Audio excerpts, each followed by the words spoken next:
ایک کشمیری فنکار نے اپنی فنکاری کا بہترین نمونہ پیش کیا. انہوں نے کارپیٹ یعنی قالین پر ترنگا بنا کر لوگوں کی خوب واہ واہی لوٹی.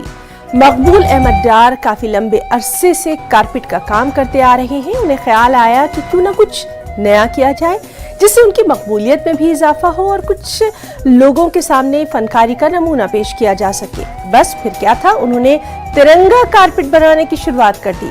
ان کا کہنا ہے کہ ترنگا محبت، بھائی چارے، یکجہتی کی نشانی ہے. قومی تہواروں پر اس کا بہت زیادہ استعمال ہوتا ہے، جس کو ذہن میں رکھ کر انہوں نے ترنگا کارپیٹ کی شروعات کی. جتنے بھی آج تک اس نے کارپیٹس بنائے ہیں وہ ڈیزائن ہم نہیں اس کو دے، وہ سپورٹڈ دم.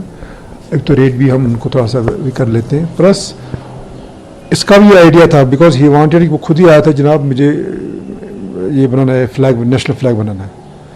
ہمیں کیا مدد ہو سکتا. ہم نے کہا کوئی بات نہیں، ہم برابر آپ کو جیسا چاہیں گے ویسا بنائیں گے، جس سائز کا چاہیں گے ویسے ہی بنا دیا. اور ہی واز ویری ہیپی. اور اس نے ایس سی میں بھی وہ ڈسپلے کیا اینڈ اس کو بڑا اپریسیشن ملا.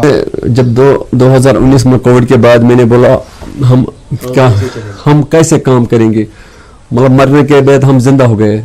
یہ تو پورا ہم جو کووڈ ہم پورا مر گئے، مطلب یہ کام ختم ہے. میں نے مطلب ہم کشمیر بند تھا، ہم کسی کے پاس جاتا نہیں، ہم رشتہ دار کے پاس آپس میں نہیں، مطلب بیٹے کے ساتھ نہیں ملا. اس ٹائم میں نے ہم کیا کروں، یہ مطلب ختم ہو گیا. اس ٹائم مجھے خیال آیا میں کوئی ایسا چیز بناؤں گا جو دنیا کا پتہ چلے، یا کسی مطلب ڈسٹرکٹ ویلی کو پتہ چلے، پورے مطلب کشمیر کو پتہ چلے، پورے توجہ اس کام پر اور تھوڑا اور بڑھیں گے، لوگوں کا شوق اور بڑھیں گے، اس کام پہ تھوڑا توجہ دیں.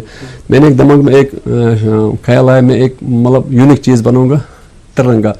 میں نے بولا یہ ہمارے دیش کا نشانی ہے، یہ ملک کا ہے، مطلب پیارا سا نشانی ہے. یہ آپس میں تھوڑا مطلب بھائی چارہ دیتا ہے ترنگا.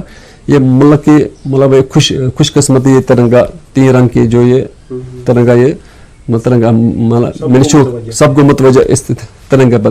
چلو 2015 میں اس پر بہت مطلب ساری ہندوستان میں محنت لگاتا ہے، کشمیر میں چاہیے ڈسٹرکٹ، ہر کوئی ڈسٹرکٹ میں یہ ترنگا مطلب لگاتے ہیں.